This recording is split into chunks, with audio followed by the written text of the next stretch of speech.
Hey, it's Cairo. Welcome back to the channel. Today we're talking about red cards from Phyrexia. All will be one, and the cards specifically that you need to know going into the set release.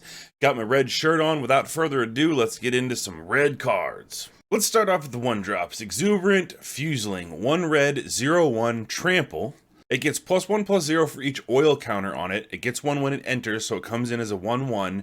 And whenever another creature or an artifact that you control is put into a graveyard from the battlefield, it gets an oil counter and +1/+0. So the really cool thing about this card is it never says on it that it triggers only once per turn. So every time an artifact or a creature goes in, even if it happens multiple times a turn, it gets an oil counter and +1/+0. Another really nice thing about this is if it gets bigger, it has trample already built in. So it's a nice investment for a 1-drop and just starts to get big when you have like a Rakdos sacrifice theme or other creatures that you control die and you only had 1 mana invested into it. The fuseling also triggers with treasure and blood tokens, hitting the graveyard and pumping this thing. Do you have a friend or an opponent that uses no basic lands? Well, it's time to punish them for that. And it's Furnace Punisher. 1 red, 2 generic for a Phyrexian warrior. It's a 3/3 menace. And at the beginning of each player's upkeep, it deals 2 damage to that player unless they control 2 or more basic lands. I will grant you this is very situational, so I think this is just a sideboard card, but having something out, especially in mono red when you're really aggressive, that deals 2 damage to them that can't be stopped, and then you get to attack with a 3/3 menace, I think is very punishing for certain decks, and I think this card will be great in the sideboard. Next up is Gleeful Demolition. I love the art on this card. It's fantastic. It's 1 red, it's a sorcery. Destroy target artifact, and then if you control that artifact, create 3 1/1 red Phyrexian goblin creature tokens. Let's talk limited for just a second. We know that red-white is focused on equipment, which is artifacts, and we also know that blue-white is focused on artifact control in this set. So there's going to be plenty of targets where you need to destroy an artifact. The fact that these are goblins means that in certain formats where you have goblins and they're a playable, really good deck already, making 3 of them, if they happen to be pumped by a goblin lord that makes them a 2/2 or something like that, is going to be really nice. You can target your own blood token, since that's an artifact, or a treasure token, or a clue token. This also pairs really well with unearth artifacts that we've seen recently from the Brothers War. You have that out, sacrifice it, goes to the graveyard, you make yourself some goblins, and you unearth it and bring it back later. This is a very versatile card. It is a sorcery, so you can't do it at any time, but I like this card a lot, and the art is amazing. Next is Koth, Fire of Resistance. I did a separate video on Koth. I wasn't his biggest fan. I'm still not the biggest fan. I think it's the weakest planeswalker of all the planeswalkers that we've seen in this set. But it is a 4-drop, 4 loyalty planeswalker. It has the ability to grab a basic mountain as its plus, -3 to remove a creature based on the number of mountains you control, and -7 deals damage with an emblem whenever you play a mountain. It deals 4 damage to any target. This is playable in really heavy red decks and limited. I'm not sure this is going to see a place in constructed formats. It seems very niche, and it seems kind of limited because you have to play basic mountains, or at least lands that have the basic mountain type. I'm not sure that a lot of decks in a lot of different formats want a 4-mana planeswalker in mono red, but something to be aware of in limited, especially this is probably going to be good in Gruul and red and white. Next is Magmatic Sprinter. I love the design on this card. It's 1 red, 2 generic. It's a 3/2 haste. And when it comes into the battlefield, put 2 oil counters on target artifact or creature you control. And at the beginning of your end step, return it to your hand unless you remove 2 oil counters from it. So you basically have one of 2 options here. You play the Magmatic Sprinter, you put the oil counters on it, it's a 3/2 haste, and in your aggressive decks it's very nice. It gets to swing in immediately, and it doesn't return to your hand. The second option is if you're not under a lot of pressure, you play the Sprinter, put the oil counters on another creature, then return it to your hand, and then at that point it's kind of like upside because you get to keep refreshing oil counters. Playing the Sprinter with something like the first card that we went over in this set, where for every oil counter it has, it gets +1/+0, is actually really cool and a neat idea. And I really like the mechanic here. Switching into non-creature spells, we have Rebel Salvo, and for my money, this is probably the best removal spell in red I've seen so far. It's 1 red, 2 generic, instant affinity for equipment. Costs 1 less for each equipment you control, and we know that red-white is focused on equipments in this set, so this is going to be particularly good in that limited format.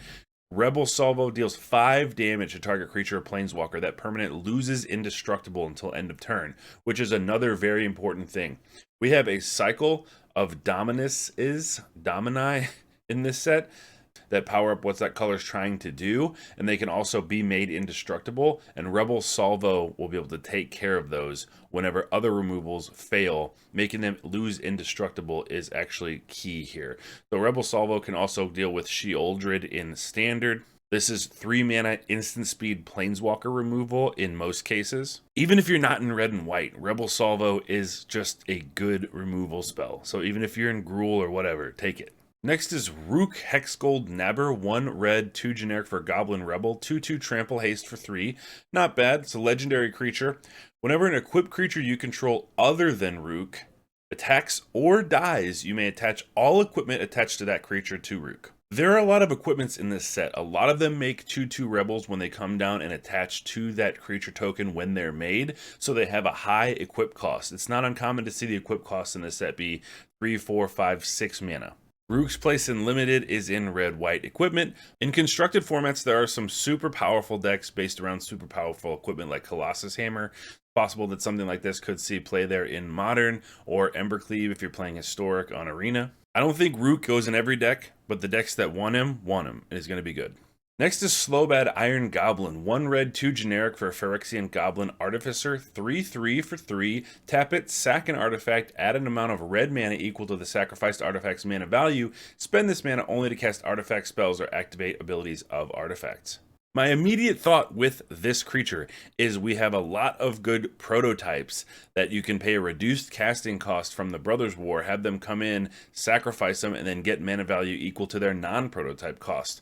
So maybe you cast something for 3 as a prototype cost, sacrifice it, and then you get 6 red mana for you to do other artifact things. Maybe cast another card that has prototype for its full cost from your hand.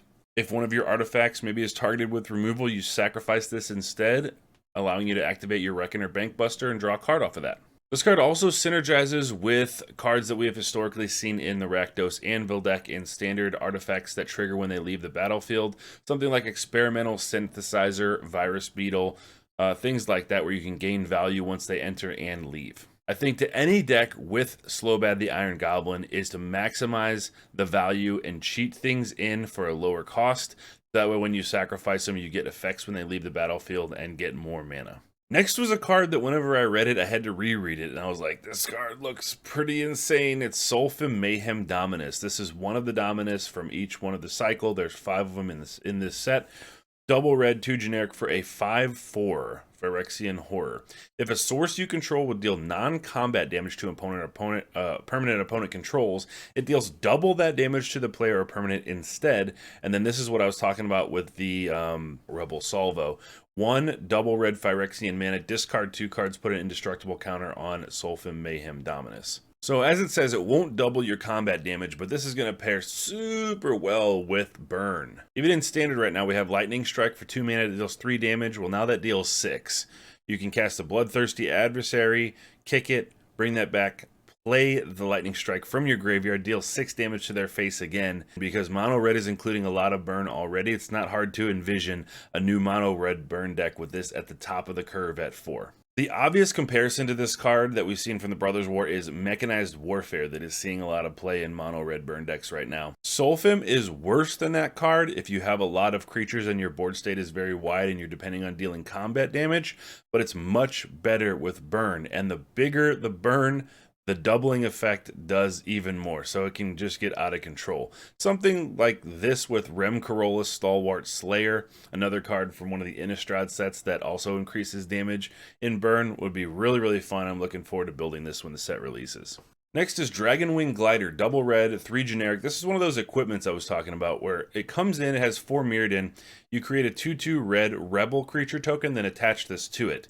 So if you do the math, it's a 5-drop, 4/4 flying haste, and the equip cost, like I was saying, is high. It's 5. Not sure if this will see constructed play, but a 5-drop 4/4 flying haste that if it dies leaves behind an equipment is going to be good. This is a great card for limited. It's a great aggressive top end for the red-white deck. It's a good finisher if board states are stalled out and you can't really get in. That equip cost doesn't mean that much whenever it's stalled out and you're going to turn 8 and 9. Maybe not in any constructed formats, but if you're playing limited, watch out for Dragonwing Glider.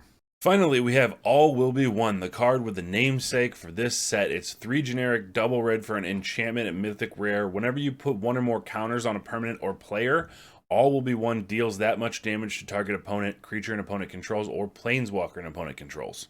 A lot of people are freaking out about this card, saying it's like amazing, and I think this card is very good, but it also requires the right deck. This is one of those cards that is very dependent on what else you have on the board. Now, I'm saying there's a lot of ways to make this good. After all, when counters are put on any permanent, it deals damage. That means planeswalkers ticking up puts loyalty counters, makes them into mini burn spells.